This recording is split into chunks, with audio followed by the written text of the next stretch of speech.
Okay, अपन यहाँ तक पहले पढ़ चुके हैं कि ओंकोलॉजी क्या है। इसका इंट्रोडक्शन अपन लोगों ने पहले देख लिया था कि ओंकोलॉजी है जो ग्रीक वर्ड है, दो ओंकोस प्लस लोगस, दो वर्ड्स हैं, इससे मिलके बना है। ओंकोस का मतलब होता है ट्यूमर, वॉल्यूम एंड मास। लोगस का मतलब होता है स्टडी। ओंकोलॉजी के फादर हैं जो है आपके बीजे केनेडी। और कैंसर डे जो है मनाया जाता है Feb 4 को। कैंसर जो वर्ड है ये लिया गया है क्रेब से या फिर कैंकरी जो लैटिन वर्ड है उससे लिया गया है, जिसका हिंदी में मीनिंग होता है कैंकड़ा। अगर अपन इस सब्जेक्ट की बात करें तो ऑन्कोलॉजी क्या है, एक मेडिकल साइंस की ब्रांच है जिसके अंदर अपन स्टडी करते हैं कैंसर का prevention, diagnosis, treatment and research. ठीक है, इसके अलावा अपन लोगों ने इसकी एपिडेमियोलॉजी के बारे में देखा था कि 19वीं सेंचुरी के अंदर अगर किसी को कैंसर हो जाती थी तो बचने के कोई चांसेस नहीं होते थे, लेकिन 1960वीं सेंचुरी के अंदर आते आते 3 केस में से एक केस है जो 5 साल तक जिंदा रहता था। लेकिन आज के दिन 2 में से एक केस है जिसके बारे में अपन लोग बोल सकते हैं कि ये कम से कम 5 साल जिंदा रहेगा। ऐसा सब कुछ पॉसिबल हुआ क्योंकि diagnosis in localised stage of the cancer, treatment of more patient within 4 months of diagnosis and development of new diagnostic and treatment modalities, especially chemotherapy। ठीक है, इसके बाद अपन आगे चलते हैं। इसके ऑन्कोलॉजी से रिलेटेड कुछ टर्मिनोलॉजी है जो अपने बात बीच बीच में आएंगे, जिनसे अपना पाला पड़ेगा, तो उनके बारे में अपन यहीं पे पढ़ लेते हैं, पहले पढ़ लेते हैं, जिनसे आगे चल के अपना पाला पड़ने वाला है कि कौन कौन सी टर्मिनोलॉजी आएंगी।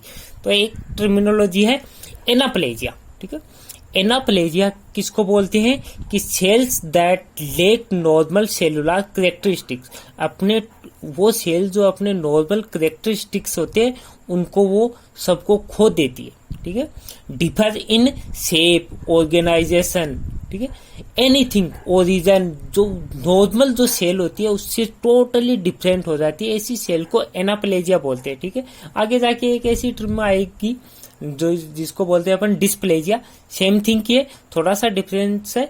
जब डिस्प्लेजिया बहुत ज्यादा सीवियर हो जाता है तो उस स्टेज को एनाप्लेजिया बोलते हैं। ठीक है, डिस्प्लेजिया अगर बहुत ज्यादा सीवियर कंडीशन में उसको एनाप्लेजिया बोला जाता है। ठीक है, सेकेंड टर्मिनोलॉजी आती है अपनी बायोलॉजिक रेस्पॉन्स मॉडिफायर थेरेपी। ठीक है, BRM। ठीक है, ऐसा कोई भी एजेंट या फिर ट्रीटमेंट मेथड, ठीक है, जो क्या करता है अपना इम्यूनोलॉजिक रिलेशनशिप होता है, जो अपनी नॉर्मल अपनी बॉडी का और ट्यूमर का जो रिलेशनशिप होता है उसको ये चेंज करता है। ठीक है, उसको अल्टर करता है। तो ऐसे एजेंट को क्या बोलते हैं, बायोलॉजिक रेस्पॉन्स मॉडिफायर। ठीक है, ट्रीटमेंट थेरेपी के अंदर काम में लिया जाता है। आगे चल के अपन इसके बारे में पढ़ेंगे कि ऐसा क्यों काम में लिया जाता है, क्योंकि जो आपकी इसका कैंसर कार्सिनोजेनेसिस है इसके लिए भी 2 थियरी हैं, तो उनमें से एक थियरी इस पे भी बेस्ड है, इसलिए इसको काम में लिया जाता है। इम्यूनिटी है, ये भी कैंसर को लीड करती है, तो ये आपके एजेंट है, ये दिया जाता है। नेक्स्ट टर्म आती है ब्रेकीथेरेपी। ठीक है, ब्रेकीथेरेपी है, इसके अंदर क्या करते हैं कि जो एक अपने कैंसर के अंदर रेडिएशन थेरेपी चलती है, तो रेडिएशन थेरेपी के अंदर जो अपना सोर्स होता है रेडिएशन का, उसको अपन 2 तरीके से काम में ले सकते हैं। फर्स्ट आता है जिसके अंदर अपन क्या करते हैं कि जो रेडिएशन का सोर्स है उसको बॉडी से बाहर रखते हैं। ठीक है, ऐसे को बोलते हैं अपन टेलीथेरेपी। यहाँ पे ओनली एक ही लिखा हुआ है, उसको क्या बोलते हैं, टेली। ठीक है, जिसके अंदर रेडिएशन का सोर्स है बॉडी से बाहर, और टेलीथेरेपी। और जब रेडिएशन के सोर्स को बॉडी के अंदर ही इम्प्लांट कर देते हैं उसको बोलते हैं ब्रेकीथेरेपी। ठीक है, एक टर्म है अपनी कैंसर, जो अपने सब्जेक्ट से रिलेटेड ही है। कैंसर है ए डिजीज प्रोसेस, ऐसी कोई भी बीमारी, डिजीज, जिसके अंदर अपनी बॉडी की सेल्स है जो अबनॉर्मली क्या करती है, ग्रो करती हैं। ठीक है, विदाउट, इसके अंदर एक चीज लिखी है, इस डेफिनेशन को अगर आप देखोगे, ignoring growth regulating signals in the environment surrounding the cells. ये स्पेशली अपनी टर्म है जो आपके शायद समझ में नहीं आई कि ये अपनी नॉर्मल सेल है जो डिवीजन करते हैं, उसकी एक स्पेशली जो फॉर्म होती है उसका एक कैरेक्टरिस्टिक्स होता है। देखो आपको बताता हूँ, जैसे मान लो ये अपना एक कोई टिश्यू है, बहुत सारे सेल से मिलके बना है। ठीक है, इस तरह से ये बीच का टिश्यू अपना डैमेज हो गया, ठीक है, इतना। तो अब न्यू अपनी सेल है जो डिवीजन करेंगी इस टिश्यू को, यहाँ की इस जगह को हील करने के लिए। तो यहाँ से ग्रोथ होगी सेल्स की, ठीक है, इस तरह से ग्रोथ चलेगी। ये ग्रोथ कब तक चलेगी? जब तक ये सराउंडिंग सेल्स है इसके टच नहीं हो जाती। अब जैसे यहाँ से टच होगी, टच होते ही ये सेल डिवीजन करना बंद कर देगी। जैसे ये टच होगी, सराउंडिंग इन्वायरमेंट के टच हो गई, टच होते ही ये ग्रोथ करना बंद कर देगी। लेकिन कैंसर की सेल ऐसा नहीं करती, ठीक है। सराउंडिंग इन्वायरमेंट के टच होने के बाद में भी ये क्या करती है? ग्रोथ करती है। तो ये एक करेक्टरिस्टिक्स है इस कैंसर का। तो यहाँ पे डेफिनेशन में भी अपन लोगों ने यहाँ पे ये लिख रखी है, a disease process whereby cells proliferate abnormally, abnormal तरीके से प्रोलिफरेट करते हैं, ignoring growth regulating signals in the environment surrounding the sales.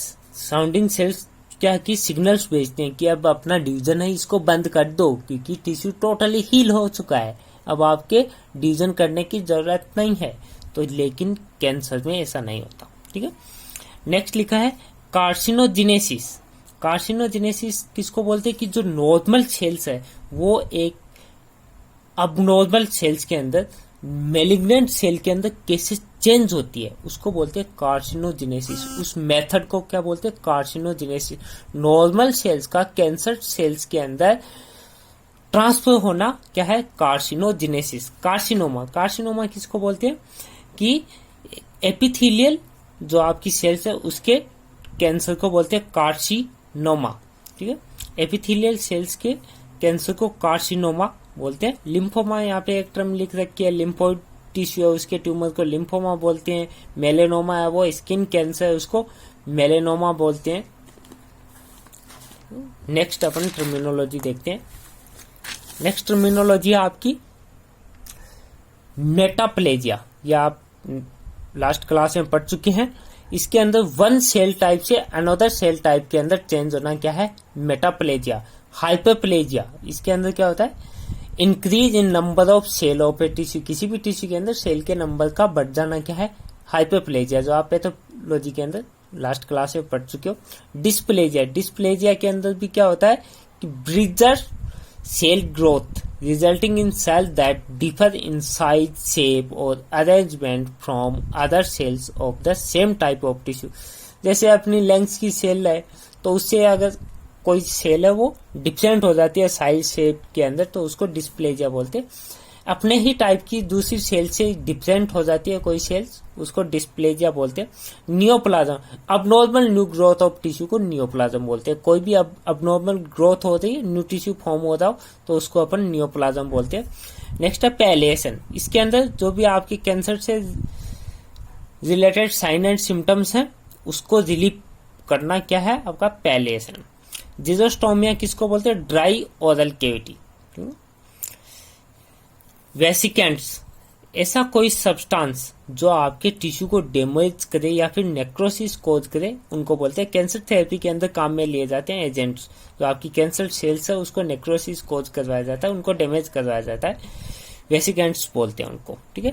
Proto ऑन्कोजिन्स, ये अपनी बॉडी के अंदर जो सेल का जो डिवीजन होता है उसकी ग्रोथ को या फिर सेल के डिवीजन को रेगुलेट करने वाले जीन्स होते हैं जिनको प्रोटो ऑन्कोजिन्स बोलते हैं। एक अपनी कैंसर के अंदर जो आपकी कार्सिनोजेनेसिस है उससे रिलेटेड अपना ये भी लेकर आपकी थियरी है कि जब प्रोटो ऑन्कोजिन काम करना बंद कर देते हैं तो सेल के अंदर अबनॉर्मल डिवीजन होता है, ठीक है।